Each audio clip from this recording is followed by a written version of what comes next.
Hi, this is a series I'm starting that I call Grandpa's Tales to His Grandsons.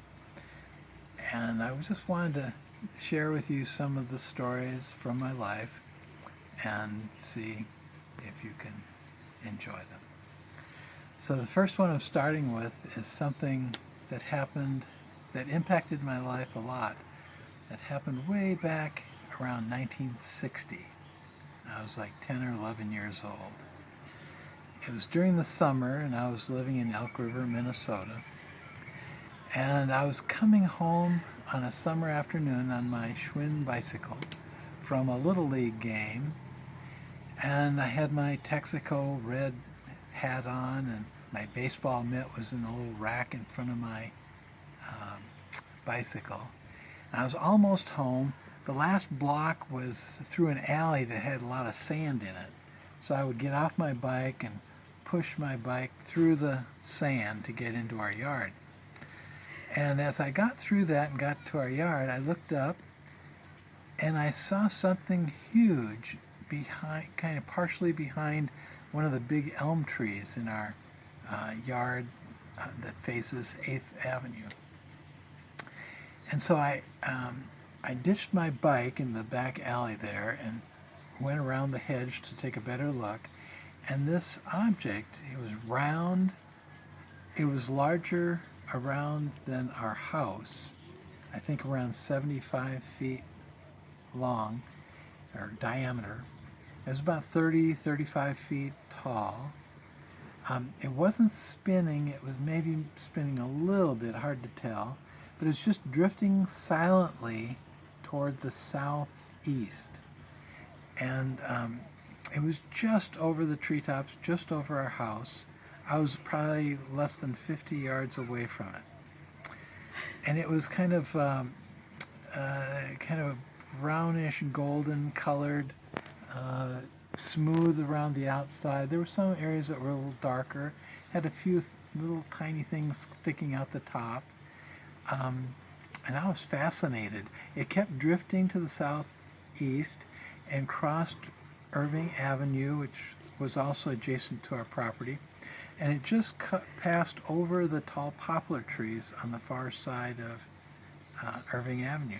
And I ran up to Irving Avenue and stood at the edge of our property and watched it fly over the area we called the New Addition and kept going to the southeast until it was out of sight.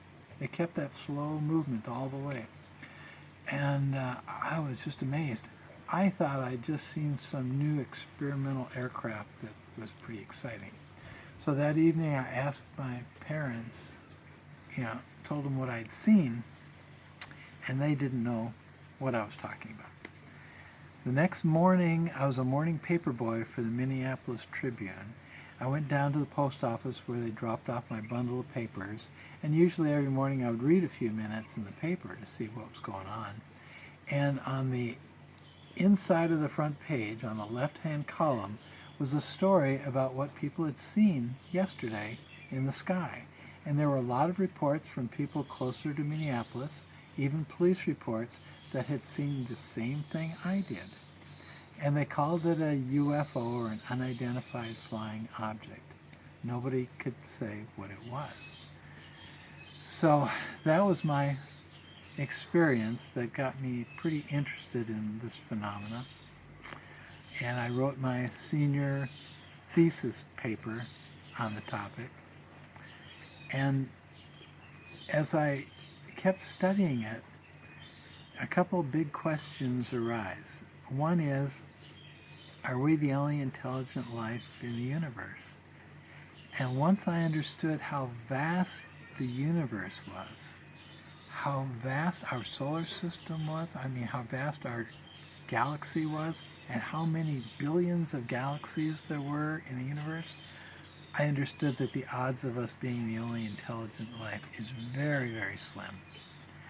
So, also, the next question is there intelligent life greater than human intelligence in the universe? And I quickly realized that yes, very likely. And so I've had this perspective ever since then that we are not the most intelligent beings in the universe. There's greater intelligence. And that greater intelligence has been here a long time, visits us regularly, and knows more than we can imagine. So that's the perspective that I've been living my life in since I was 10 or 11 years old. And it's a different view than the prevailing view that this is all just conspiracy theory or something. So I hope you'll appreciate that, and I'll have another tale for you very soon. Thanks.